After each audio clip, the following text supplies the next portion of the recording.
But there's a saying, you know, that goes, you know, you might be the only Bible that some people will ever read. So I take that very seriously. So my evangelism is about my lifestyle.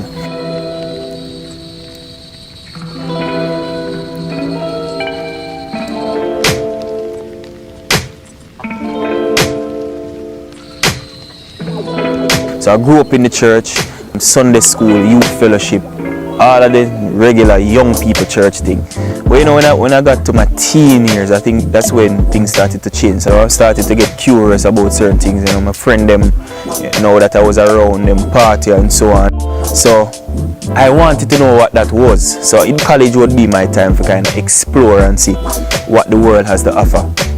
So I went to UWI with that mindset, and if you're familiar with UWI, you know that the UWI campus is like party central. Womanizing kind of come with the territory. You kind of led into this lustful kind of world and so on. So I did that for a while, and you know, when you do something over and over and your fulfillment, you're not getting fulfilled, or the high that you felt initially is not there, you start searching. So I moved from the alcohol now, because the alcohol kind of wasn't satisfying me, or it wasn't bringing me to that place of comfort that I was used to in the initial stages. So that's how I got into the whole Rasta vibe. So the next thing for me was weed, like naturally, like in Jamaica. So it's not like crack or anything like that, it's weed. So weed is kind of more acceptable. But you know, in all of this, when all of this was going on, I used to reason with my brethren them, and chancellor we have some benches, or we call the lineman bench. We used to sit down on the bench and reason for hours about random things. Sometimes it's good conversation, and the next time it's just garbage, you know, just man talk and whatever. But me used to always say to somebody, you know, this is not for me, you know. So I go back to church, you know, and you know them we would call them line me, them mount me then, and say, yo, you say we hear that already. So you know, after a time, your friend them stop taking serious with certain things. But I know that this longing was there on the inside. There was something on the inside where I say, yo, this is not for you.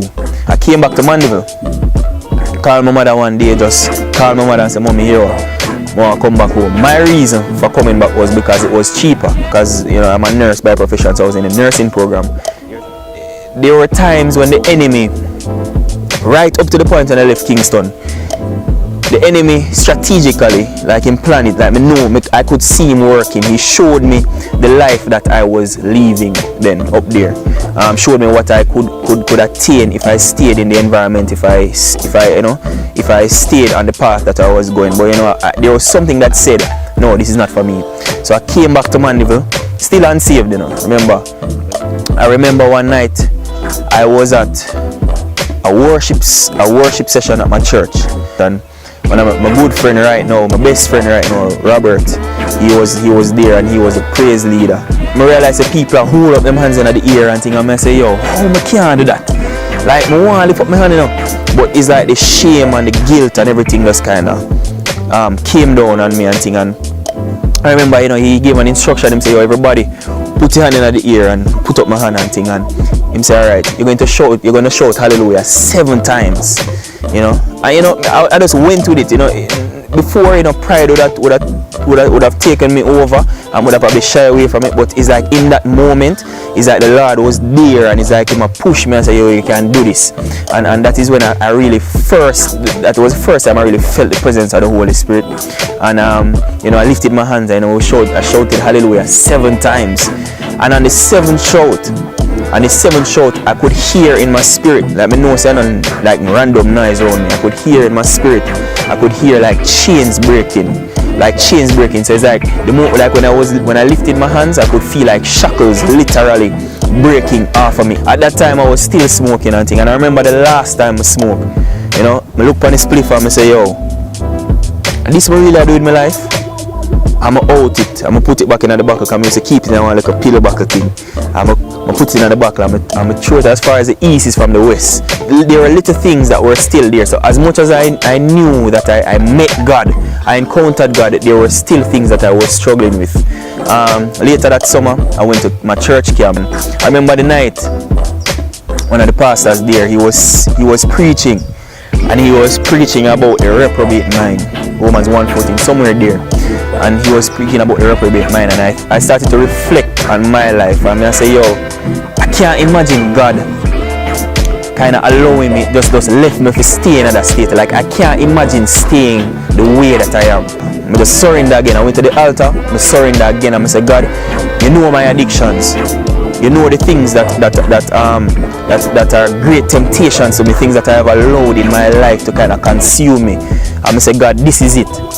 And from the night there, the addictions just kind of fall off, little by little. Last year, you know, I posted on social media in the summer, because this summer will be 4 years that I've been celibate. Last year, there was the 3rd year. I posted on social media 3 years celibate, like a big old post. And you know, before me do it, you know, the enemy come with all kind of things. Why I mustn't do it? Because you have to be very vulnerable to do something like that.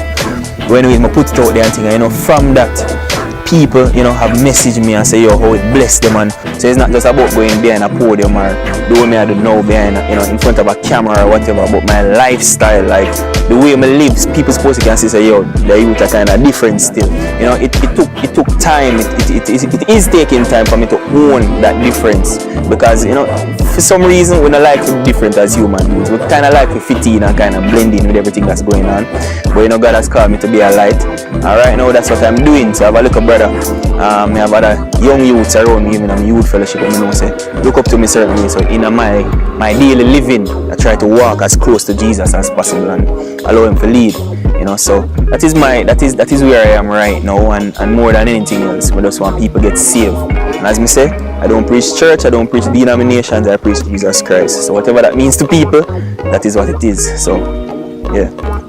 My name is Derron Manning, and you see me, I live up for God.